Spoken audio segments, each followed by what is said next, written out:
Good evening and welcome. Welcome to the Good News Sunday Show. My name is Sonia McCullough Lockridge and I am your host. And I joy to come to you in this fashion. And today we are on day 25 of our 31 days of the art of engaging the word exegetically in an expository fashion. Yes, this is day 25. And today we are answering the question, hopefully we are answering the question, what is the illustrative touch point of expository messages? What is the illustrative touch points of expository messages?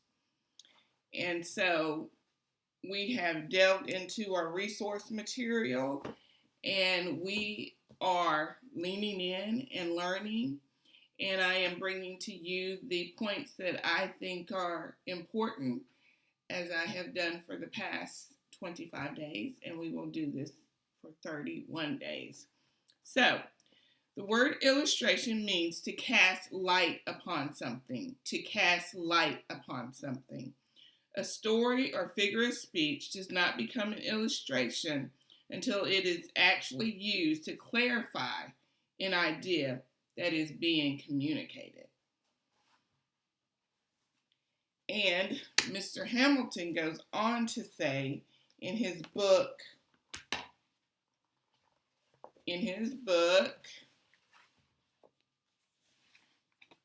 homiletical handbook, Mr. Hamilton goes on to say how helpful illustrations are. And he also gives us some general functions of illustrations in messages.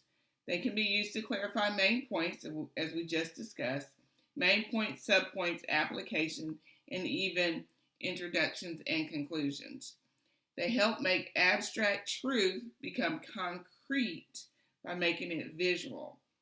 They add variety to messages, for they can be drawn from every arena of life.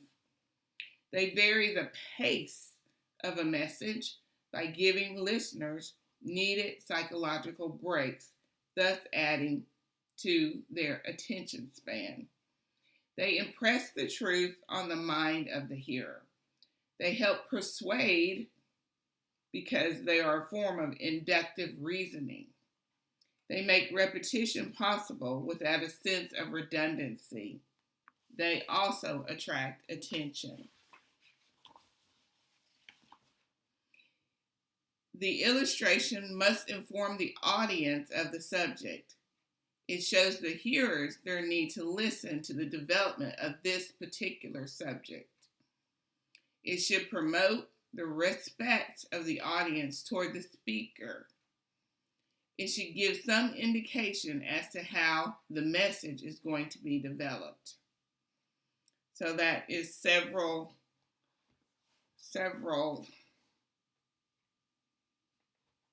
thoughts from Mr. Hamilton on the illustrative device in messaging. And he has a lot more to say, but we will go on to one of our other writers to see what they have to say, such as Mr. Chappell. Mr. Chappell says that illustrations are a tool for exposition, not a substitute for sound explanation. And I also thought it interesting that he said, and I quote, "We achieve balance not through an arbitrary standard for the number and placement of illustrations, but through a common sense assessment of how and where they will best serve the purpose of a message." And of course, he says a lot more about illustrations, but we are just picking up the key points and talking about them. And finally, Mr. Robinson has a whole lot to say about illustrations, but I will just share with you a few of his points because they are very valid. One means of bringing your message down to life lies in the use of illustrations. Well chosen, skillfully used illustrations can do just about everything: restate, explain, validate, or apply ideas by relating them to tangible experiences. While most restatement comes through the repetition of the propositional statements, illustrations can present the truth still another time without making the listeners weary. An illustration, like the picture on television, makes clear what the speaker explains. Illustrations also make truth believable. Illustrations also make truth believable.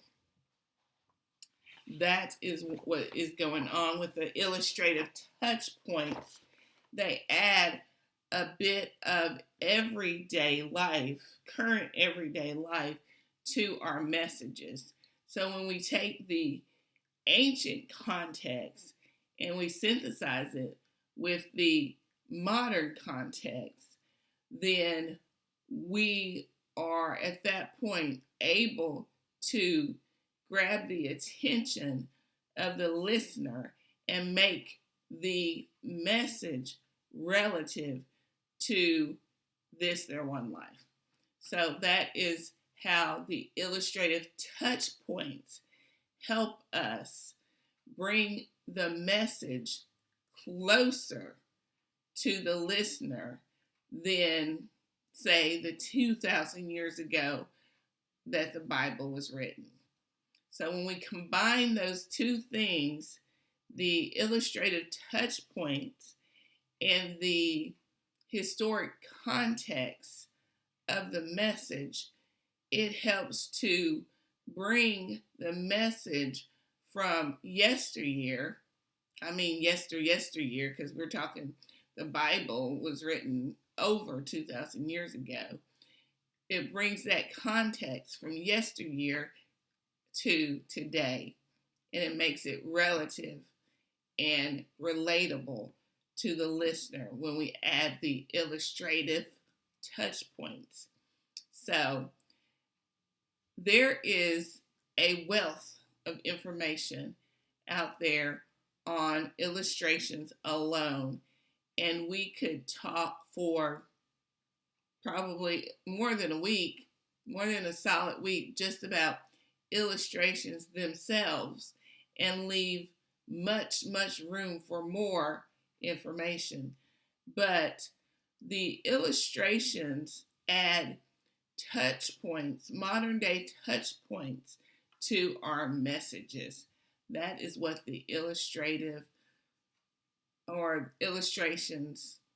that's what illustrations do for our messages. They add a modern day touch point to the ancient truth. So when we combine the ancient truth and the modern day touch points, then we have a relative message for an audience of today.